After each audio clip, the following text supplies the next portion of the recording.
Welcome to Story Comic Presents, where we interview amazing storytellers and artists. This is episode 429. I'm your host, Barney Smith of StoryComic.com. We're excited to have with us the internationally created... Wait, let me do that again. This is the best part about this. I can always edit it later. This is why I pre-record. We're excited to have with us the internationally acclaimed and creative team of WagWorks, Geoff and Ashlee Wagner. Hey, thanks for having us. Yeah, it's great talking to you. And this is before the show. We've been I'm looking at the time, and we've been talking for 20 minutes before we even started the interview. So it's been fun. We've been talking so long with Geoff and Ashlee that for our listeners here, it was light coming into their room when we first started talking. And now you can see the sun setting where they are now. That's how long we've been talking before the show even started. That's amazing. So Geoff and Ashlee, tell us a little bit about that. You're here also representing Kids Comic Unite. The two of you are part of the Kids Comic Unite inaugural anthology that's going to be released on Kickstarter. And talk to us a little bit about how the two of you kind of got involved in this project. Sure. Yeah. Do you want to start? Go for it. Yeah. So it's been just over a year now that they first kind of rolled out this initiative to start the anthology. And it just in its very formative phases, we were talking about, okay, what committees do we need? Have people sign up for what they want to do. And so from there, they winnowed down into their into committees. So we're, for example, on the publishing committee that helps kind of oversee all the work and coordinate, make some of the bigger decisions involved just to get this thing made. And from there, we kind of let each of the individual committees set to work. So aside from publishing, there's also the editorial committee. Then you've got the marketing committee and design committee. Those are kind of the major four groups. And then each of them have subdivisions. And yeah, it's been really interesting. It's so exciting to be at this point where we've been planning and organizing and kind of building the infrastructure for a year, also while contributors are making their comics. And now the comics are coming in this Friday, the comics will be there, and we're getting ready to start the Kickstarter in, just over a month. And it's going to be, very soon that we can hold this thing in our hands. I think we're all really excited about it. Yeah. Over a year in the making. Mm-hmm. Wow. And so you two are a team. So Ashlee, you're the writer, and Geoff, you're the artist, correct? Mm-hmm. Yes. Okay. And so I said the two of you actually also, as you mentioned, you're part of the team, but do you also have one of the stories, one of your stories? Yeah, we have a 4-page comic in the anthology, and it is based on a kid who likes role-playing games, and he's struggling with some bullies, and he uses his imagination in his role-playing game to kind of handle his real-life situation. Okay. And so where was the inspiration behind that story that you were able to tell? It's kind of rooted in bits of my childhood, and also a bit in what we're now doing and exploring with our kids. So our library actually started a Dungeons and Dragons campaign also just over a year ago. And so that's something I play with our daughter. And so really into that. And that's been a really good time. As a kid, I played, it wasn't Dungeons and Dragons, but it was like a text only online game that was very much Dungeons and Dragons based. And I invested probably way more time than I should have in that, with some good friends of mine. And so there's some roots in that. There's some of that community and friendship aspect in getting through tougher things with friends. Yeah, and even a little bit of the bullying. It's funny because it's amazing how as you get older, your perspective changes and you get a clearer view of things. And so at the time when I was a kid, I would never have thought I was bullied. I'm like, oh, they're just joking. Oh, he just likes to call me that name that I don't like to be called. Oh, they're just playing around, in the locker room, hiding my underwear on top of the vents, whatever. now I'm like, oh no, yeah, that was bullying. Okay. But in a way, I'm like, you know what? I was blissfully unaware at the time. Right. So kind of no ill will. But at the same time, I think coming from some of that is the into our comic is the sense of a little bit of self advocacy, and trying to reconcile that. Right. Now, so Geoff, what character do you play in Dungeons and Dragons? Well, actually, I am now. We just started a new campaign at the library. We finished the first one, so I've got a new one who is an orc. Um, he thinks he's a wizard, but he's actually a barbarian that uses wild magic in his rages. So I played a cleric for our whole first campaign, which is kind of my default class. So I wanted to try something a little bit different. He also likes to draw the images, create his characters, make a whole thing. Yeah, like the first thing I did for my character was just to draw him out. Like, what do I want it to be like? And then I kind of worked through the character sheet and everything. But yeah, so my character is Gorbin Greyrock. So also too, you guys have a book, Gesundheit, your graphic novel project. You want to talk about that? Yeah, so it is a middle grade graphic novel that explores different sides of grief in kind of a unique time traveling kind of comedic way. So our main character, Cassia, she's kind of introverted. She's around 12 years old or so. She recently lost her grandmother, who meant the world to her. And it kind of sends her in a like downward, inward spiral, losing touch with her reality, pulling away from friends and family. Then her birthday comes along and she makes a wish that she could have had more time with her grandmother.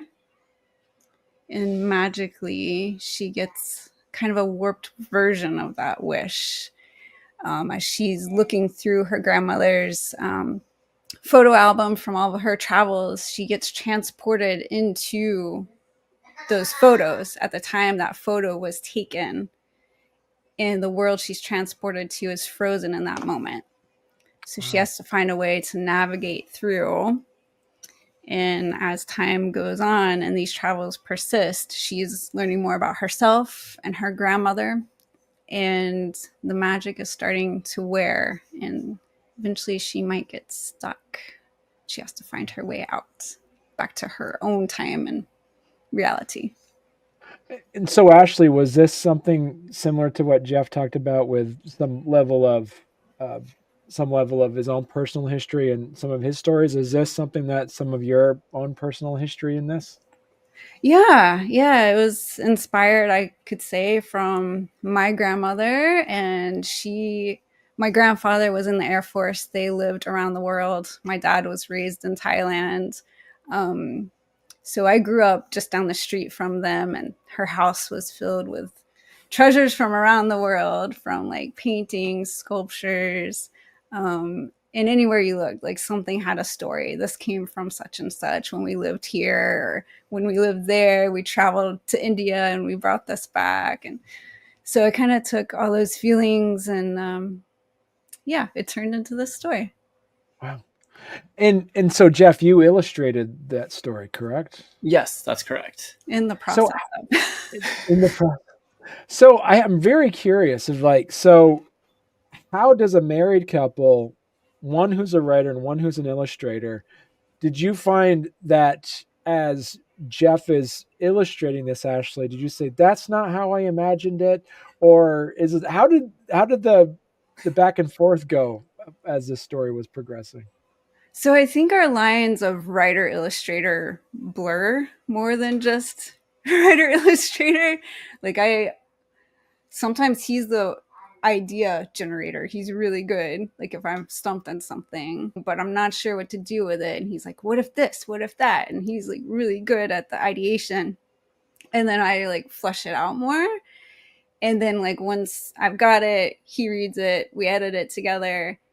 And then I start often I Mm-hmm. start thumbnailing out, just like pencil and paper really messy style of like, this is how I see the page. And then we talk about it, and then he makes it beautiful. And then we'll, usually we'll go to like, I'll do thumbnails digitally, and we'll start, looking at it like, okay, maybe we need to tweak these panels, and from there we kind of fill it out. It is funny because sometimes as an artist, you know what you're drawing and what is happening in the picture, and you draw it a certain way. She's laughing because there's a story with this, like, and then you show it to someone else, and they see it very differently, and then you might take some time to cope with the fact that you can't unsee it anymore. It was actually for this book. I was doing a sample cover, and there was, I had the main character, instead of the silhouette, it was like a closer view, and she was like holding a photo in her hand while the cat, who is an important element of the story, is walking by. And I was like, okay, no big deal, kind of have a loose grip on the photo, something like this, and the cat's walking by. And then I show it to Ashlee, and she's like, why is she pointing at the cat's butthole? I was like, no, she's not. And then, oh, now I see it. And it's, I had to fix it, of course. But it was far better in the form it's in now. Yeah, it is way better in the form it's in now. But it's, we do have those kinds of moments, which are pretty funny. And how do you work then, Geoff? Is you do everything digitally? How do you do that? Most everything is digital. I like to work in Clip Studio Paint, which is really good for comics. And even everything from thumbnails on through finish, I typically do digitally. Occasionally I'll do like pen and pencil like thumbnails, but a lot of that will actually come from Ashlee. Well, hey there. If you're enjoying our podcast, don't forget to subscribe on YouTube or leave us a 5-star review on your favorite podcast platform. Your support means the world to us and helps us keep this show going. We love hearing from you, so any feedback is welcome. And thank you for being a part of our podcast family and for all your support. It truly means a lot to us. So talk to us a little bit about, you said you have another project. What's Cartoons? What is that? Yeah, Cartoons. We've been really busy with that over the last year, and it's been great. We've teamed up with several other kids comics creators, Sarah Giles and Ken Ralston. And Sarah was the one that started Cartoons, and she brought us on to her team. Yes, very true. And so it's these bite-sized comics for kids, ages like kindergarten through 5th grade. That are not only fun and humorous, but then they carry a little bit of educational content. So they're good for, especially for teachers, for, what they call like bell ringer activities, where, something to have up on the screen when the kids come in to kind of engage them and get them thinking. Also good for homeschool families to share a little fun nugget in the comic form, and they always come with a couple thought-provoking discussion questions. Yeah, and it's a free Substack newsletter right now. It goes out weekly through the end of this school year, and we're looking to do a shift in our format to do something more substantial but monthly. Surprises to come later. I guess. So we're still working out the final form, but we're excited to unveil something new starting next school year. Okay.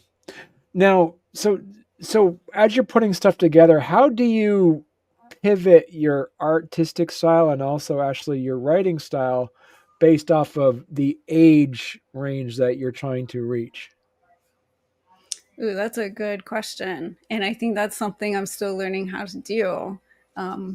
Cartoons has given us a lot of good practice with that, because we have 2 different series within our Cartoons work right now. One for like the younger ones, kindergarten through 2nd grade, and then a second line for the 3rd through 5th grade. In each of these, we have the same 2 characters, Chloe and Corey. Chloe's like a young meteorologist in training because of our background in meteorology and science. So she's always sharing her knowledge of weather and how it works, and even bigger than weather, like sort of just physics and the world and how it works. So for the younger line, it's actually a wordless comic, and it's funny talking about how to write a wordless comic when there's no words in it. So I actually do write them, but it's more of a writing and a visual, and there's still a little storyline even with the 4 panels. And then the same characters, Chloe and Corey, in the 3rd through 5th, we actually have more dialogue, slightly more like explanation without trying to be too explainy. And then with the middle grade, that's even a little tiny bit older, like 8 through 12 years old, and our daughter's in that 11-year-old range now, so kind of like filling out where she is and her vocabulary and interests, that kind of helps writing for that age level. And how do you feel then, like for the two of you, as you mentioned, you have a science background and you're also now working in making cartoons and telling stories. How do you see your background in science helping you make educational materials for children? Well, I think it's been both at the same time like a challenge to shift gears, but then also parts of it lend itself very well to it. So, because of the science education and grad school, like things are methodical. You need to source things, research. Research is something that is, we do inherently when we need to figure something out, because, that's just the way that you do it. And I think in other ways, there's the challenges of kind of like fighting the perfectionism, fighting it has to be just so, fighting the urge for me to try to get lost in the weeds of like, jumping down the rabbit hole and explaining things. It's interesting. And it's funny because as scientists, like I've been drawing my entire life, ever since I could hold a pencil. I've done like comics for myself, for my friends, stuff like that. And it's only been in the last, 10 years that I really started thinking about making things that I would share out. And so I've always been kind of like the odd creative guy in the scientific group. And then as we've kind of grown into this kids comics community, it's been like coming in as like the scientific people in the creative group. So we're kind of like in the middle of two worlds, and it's a fascinating space to be.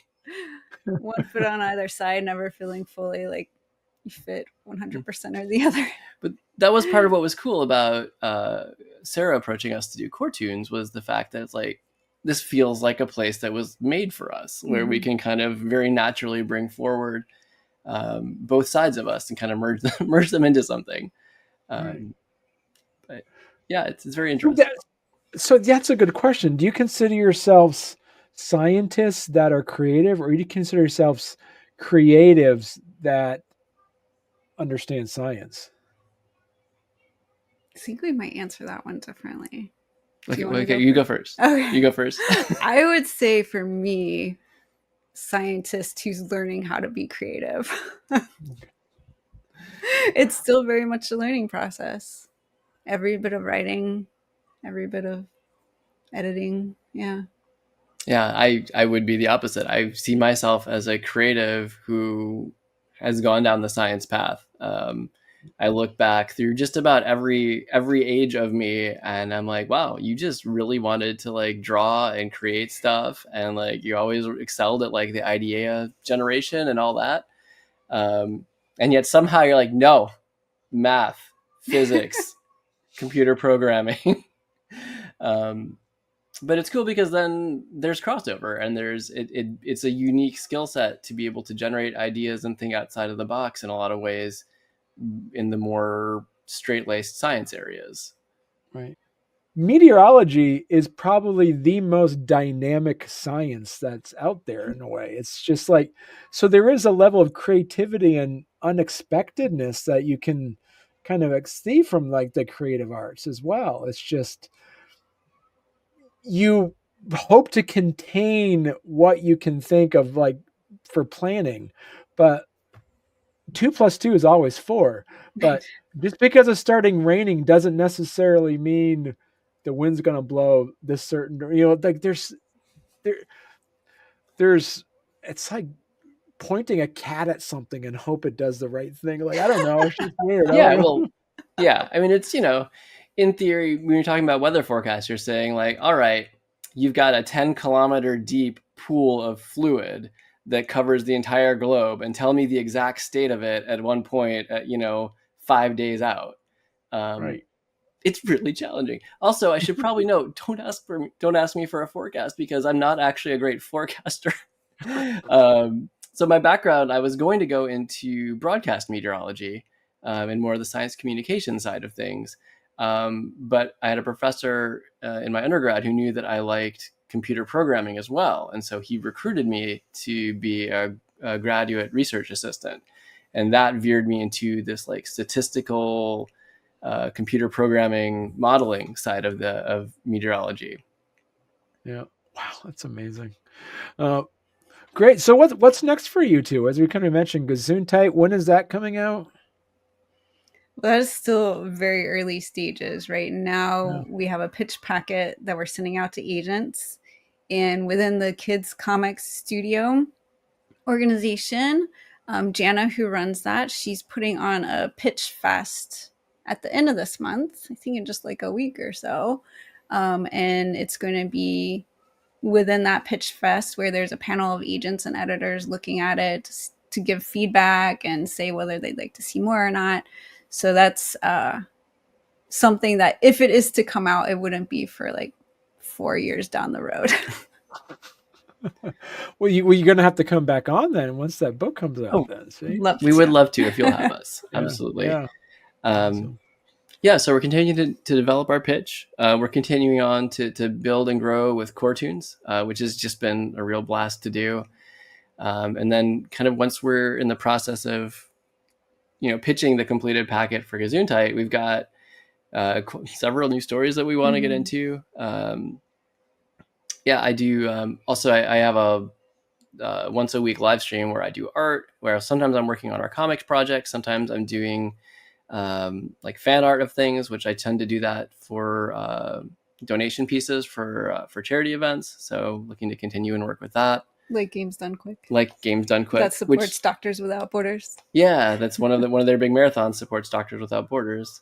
So Geoff and Ashlee, if people want to learn more about you and your work, where's the best place they could go to?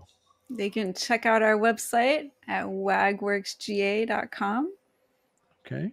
Hey, that's us. There it is. We live in Florida, clearly, with that background. We did not take the children out in an actual hurricane. Full Not disclaimer. this picture.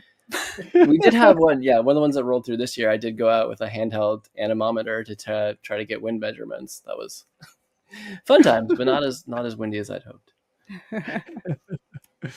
Perfect. So that's wagworksga.com. And that's where you can learn everything. Geoff and Ashlee Wagner is right there. Perfect. Well, this has been a genuine pleasure, you two, and thank you so much for spending some time with us. And like I said, come back on when you get your next project coming out. So. We'd love to. Thank you so much for having us. You're welcome.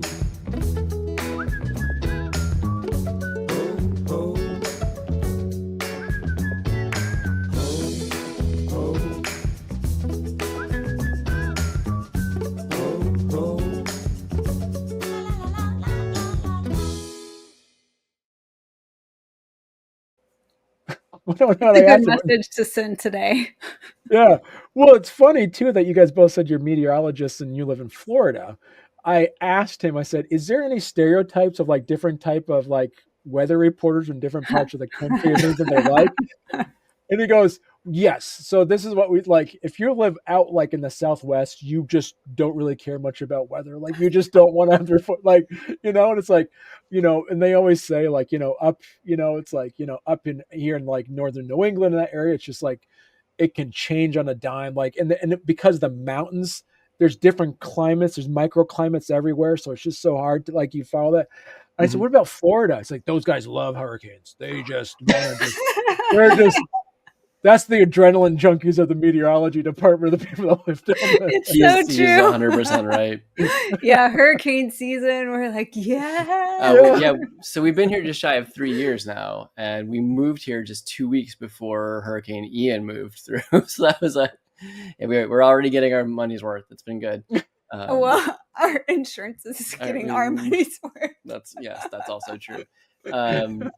Yeah, you mentioned the Southwest, and it's funny because when in school I took they have a whole class for broadcast meteorology or weathercasting as they call it, and they specifically brought up like the Southwest as an example, and they're like, yeah, if you're going to work in those markets, it's all personality because there's not a lot of weather going on. You just entirely like it's all about personality to be able to carry the interest of all the viewers, and it stuck with me. Every once in a while, there's the haboob, right?